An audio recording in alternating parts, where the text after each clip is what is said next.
Isso com cortisona não bastava. A internação serviria também para que ele fizesse novos exames diagnósticos. Já era visível como Francisco estava com o roxado por causa do tratamento à base de cortisona. Desde a última internação do Papa Francisco, no dia 14 de fevereiro, já se sentia que esta crise seria mais grave do que as outras. Os testes revelaram uma infecção polimicrobiana causada por mais de um tipo de vírus, bactérias ou fungo. Na segunda-feira, 17 de fevereiro, o Vaticano declarou que a situação clínica era complexa e que havia sido necessário modificar o tratamento do Papa. Quando veio a notícia da pneumonia seguinte, então a gravidade se confirmou. O que pesou nas informações oficiais enviadas pelo Vaticano é que não se sabia qual a evolução da doença. Então, diante da pergunta, como está o Papa? Respondiam, de bom humor. Era um sinal da instabilidade do caso. Tudo podia mudar a cada minuto. O quadro de saúde era frágil. Quando o boletim médico falou em prognóstico reservado, então ficou claro que o quadro poderia evoluir tanto para o bem como para o mal. Uma situação que foi definida como complexa no início e crítica depois. No dia 3 de março, o pontífice sofreu 2 episódios de insuficiência respiratória aguda e precisou de equipamentos para ajudar na respiração, mas sem necessidade de intubação. Em meio às crises, Francisco continuou alerta e colaborativo, segundo os médicos. A crise respiratória longa que Francisco viveu, precisando até de alto fluxo de oxigênio, depois se regularizou. Na quinta, dia 6, o Vaticano divulgou uma mensagem em áudio gravada pelo Papa. Com a voz fraca e respiração ofegante, Francisco agradecia as orações dos fiéis pela saúde dele. Agradeço de todo o coração as orações que hacen por mi salud y pela gracia. Los acompaño acá. Que Deus nos bendiga e que a mim cuide. Graças. Foram 38 dias no Hospital Gemelli, em Roma, entre altos e baixos. No dia da alta, os médicos de Francisco disseram que levaria muito tempo para que ele estivesse totalmente recuperado. Mas o Papa não desistia de estar próximo dos fiéis. Mesmo fraco, participou como pôde das celebrações de Páscoa. Pater, Filho, Espírito Santo. Hoje, depois de um boletim um pouco mais leve que dizia que ele tinha repousado bem, veio a notícia que nenhum de nós gostaria de dar. A morte de um Papa sempre foi um assunto cercado de cuidado e até de mistério. Antigamente, os papas morriam, mas não ficavam doentes, porque ninguém falava em doença. Foi depois de João Paulo II que expôs os seus problemas de saúde, até porque era difícil escondê-los, que os papas foram humanizados. Francisco não queria que mentissem sobre o estado de saúde dele. Queria que o público fosse informado de tudo.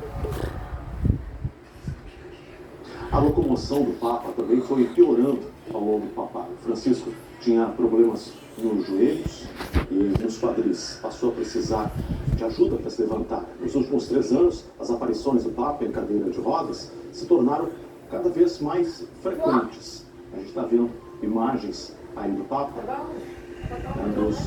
de como ele sofreu com esses problemas físicos ali, sendo transportado numa cadeira de rodas. Ele chegou a dizer que não gostava muito de aparecer em cadeira de rodas, mas mesmo nessas condições, até o último instante, a gente vê uma imagem muito impactante dele rezando. Agora a gente vê a bordo do avião, caminhando com dificuldade, mas indo ao encontro dos jornalistas. E a gente está vendo aí o Papa em todos esses momentos, lutando contra os problemas de saúde, mas estando ali para trazer a sua mensagem de pastor, de chefe da igreja, mais uma vez andando com dificuldade. Em 3 meses sofreu 2 quedas na residência do Vaticano. Em dezembro de 2024 bateu o queixo na mesa de cabeceira. Em janeiro de 2025 machucou o braço direito, que precisou ser imobilizado. Francisco, aos 88 anos, pontífice, ficou 12 anos à frente da Igreja Católica. O Papa Francisco morreu durante o período de festa para os católicos da celebração da ressurreição de Jesus Cristo. A morte dele foi um ano de jubileu da esperança, que aponta sobretudo para a esperança da vida eterna para os fiéis. Uma data carregada de simbologia. Francisco foi conciliador até a morte. Morreu durante um raro ano em que a Páscoa é celebrada tanto pelos católicos ocidentais quanto pelos cristãos ortodoxos. Seu esforço por essa unidade, pelo diálogo com outras religiões, foi uma das marcas registradas do seu pontificado. A gente viu há pouco a comoção entre os fiéis em vários países.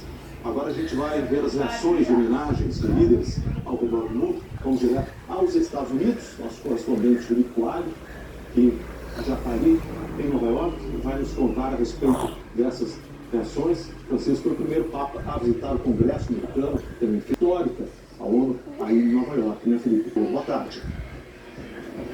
Oi, Kovalit, boa tarde para você, boa tarde a todos. Nós falamos agora ao vivo diante da Catedral de St. Patrick, que fica no coração da ilha de Manhattan, na Quinta Avenida, porque aqui foi a primeira parada do Papa Francisco, quando ele veio a Nova York há quase 10 anos.